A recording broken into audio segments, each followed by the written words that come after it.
السلام عليكم ورحمة الله وبركاته. اللهم صل وسلم وبارك عليك يا حبيبي يا شفيعي يا رسول الله.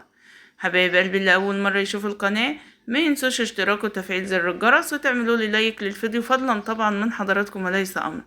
بحبكم جدا جدا في الله، ربنا يجبر خواطركم، اللهم امين يا رب العالمين. يجبروا جبر يتعجب له اهل الارض وملائكة السماء عجبا، ويرزق كل مشتاق بما يشتاق، اللهم امين يا رب العالمين.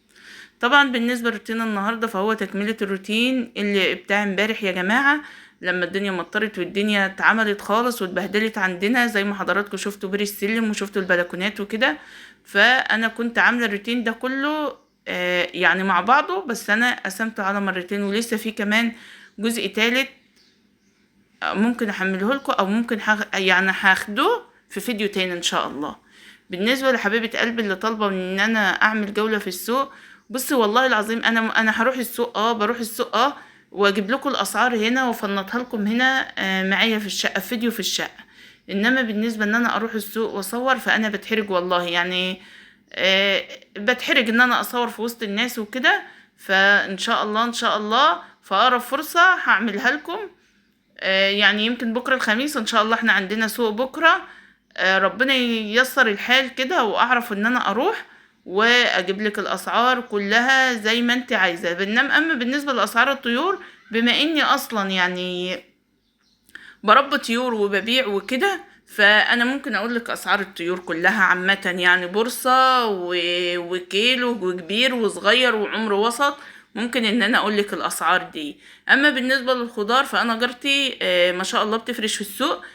فانا ما بروحش السوق قد كده، يعني انا ما بروحش السوق الا اذا كنت عايزه اعمل مثلا مخلل، عايزه اعمل حاجه في حاجه هي مش هتعرف تسيب فرشها وتجيبها، فانا بروح بجيب الحاجه ديت وهي بتكون متسوقه لي من على الفرش بتاعها يا جماعه. طبعا زي ما حضراتكم شايفين عندي البلكونه ديت اللي انا بحضن فيها الفراخ. وكنت طبعا انا كنت محضنه فيها اصلا، انا جايبه يا جماعه كتاكيت بيضه بقالي يمكن 10 ايام، او لسه ما كملوش ال10 ايام، ما شفتش يعني، مش فاكرة أوي يعني، بس بيتهيألي هما لسه ما كملوش. فكانت الحضانة اللي أنا بحضنهم فيها صغرت عليهم، فقلت إن أنا أنقل في حضانة كبير. نضفت كده البلكونة ومسحتها ونشرت شوية الهدوم زي ما حضراتكم شايفين، وشلت برضو اللهم صل على محمد وعلى آل محمد عزكم الله، السبلة اللي تحتهم يعني الكنسة اللي تحت الفراخ البيضة ديت، ولميتها حطيتها هنا باخدها بوديها للطيور الكبيرة لأن بيبقى فيها علف كتير. ونضفت البلكونات وعملت غدا لعيالي وجيت اللهم صل على محمد وعلى آل محمد. طبعا كنت عند بنت خالي، رحت ان انا اشوفها وكده، وما شاء الله رجعتني والله يا جماعة زي ما حضراتكم شايفين كده محملة، ادتني لبن وزبدة وقشطة يعني ربنا يوسع عليها، اللهم امين يا رب العالمين. فبما ان الخير عندي وعندي الدقيق طبعا طالعين من رمضان، اللهم صل على محمد وعلى ال محمد، طبعا احنا بنطلع من رمضان يا جماعة، البيوت عمرانة بالخير وبتفضل عمرانة بالخير بعد رمضان ديت، يعني اشهر ان ما كانش بيبقى في رمضان اللي بعده كمان. تمام، احنا معودين نفسنا وامي معودانا على كده، يعني اطلع كنا احنا واحنا صغيرين نتلاقى امي اخر 5 ايام في رمضان دول عمالة تجيب طبعا الطير ده يعني الطيور الناس بتقول احنا بنربي رمضان وينضفوا وبعدين يشتروا بعد رمضان، احنا بنبقى عندنا طيور لأول رمضان، وعندنا طيور في البيت يعني طالعين من رمضان بيوتنا عمرانة بالطيور إذا كانت متنظفة وإذا كانت يعني صاحية. فكانت دايما تخبز وتعمل، فأقول لها احنا عاملين كحك وبسكوت وعاملين كل ده، لازمتها ايه الكيكة والقرص والحاجات دي؟ تقول دي بركة رمضان لازم تبقى في البيت.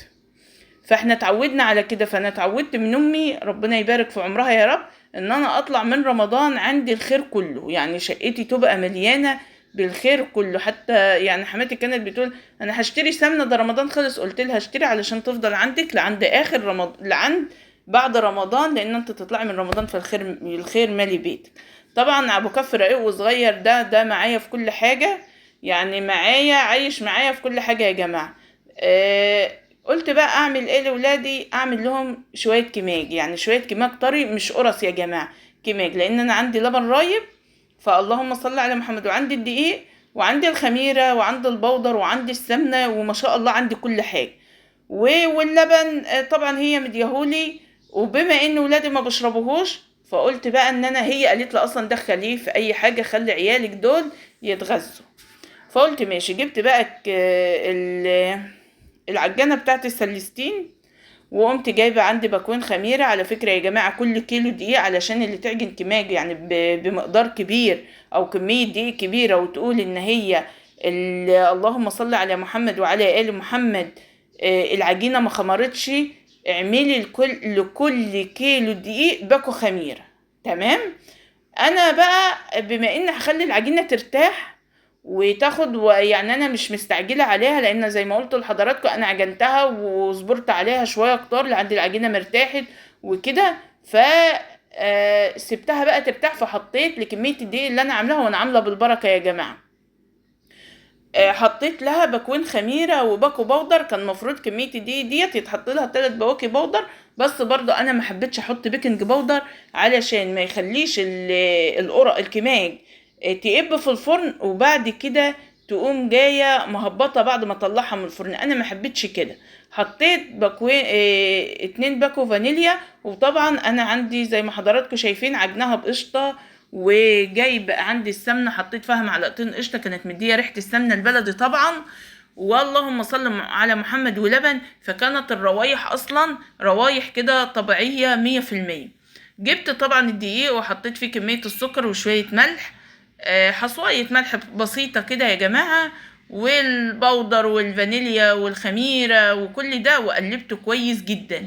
وقمت جايه عامله فحره كده في نص الدقيق، وقمت قلبه السمنه. انا قادحه السمنه جامد علشان لو الكماج بتاعي فضل بره ما يعفنش. لو ما قدحتيش السمنه وسبتيها ان هي يدوبك كده تسيح، ممكن العجين يعفن منك، سواء في كحك سواء في كماج سواء في اي حاجه. فانا بقدحها كويس جدا، واقوم حطاها في نص الدقيق، عامله لها يا جماعه كده، بتقوم عامله لها دايره كده في نص الدقيق، واللهم صل على محمد وعلى ال محمد، وتحطيها، وبعدين تبسي السمنه في الدقيق.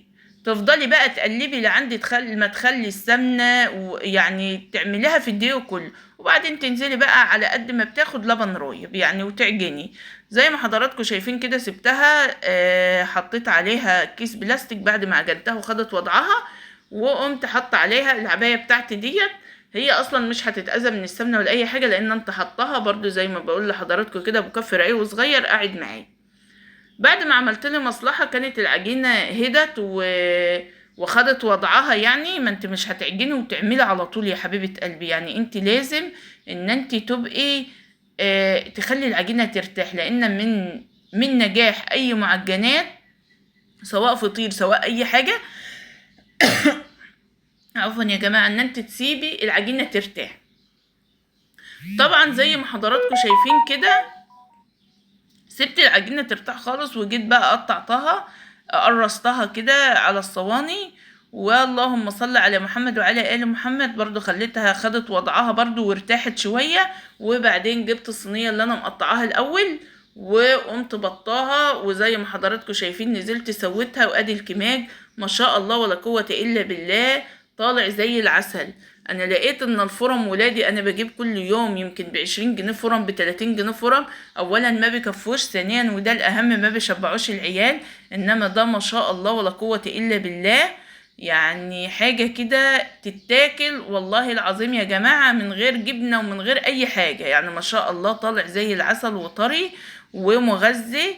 تعملي لعيالك لو انت عندك كيلو واحد بس بعلبتين زبادي، مش متاح لك اللبن، بعلبتين زبادي بمعلقه سمنه او معلقتين سمنه وشويه زيت من عندك، باكو خميره هتعملي وعيالك هيشبعوا، وهيبقى مغذي جدا وهيرحمك من الشراء. الموضوع مش مكلف لو الامكانيات عندك كلها في البيت زي ما هي عندي كده، انما لو هتشتري كل حاجه فالموضوع هيبقى مكلف عليكي كده. طبعا فيديو النهارده مليت بيتي خير بالكماج، يا رب دايما بيوتكم تبقى عمرانه بالخير، واستودعكم الله الذي لا تضيع ودائعه.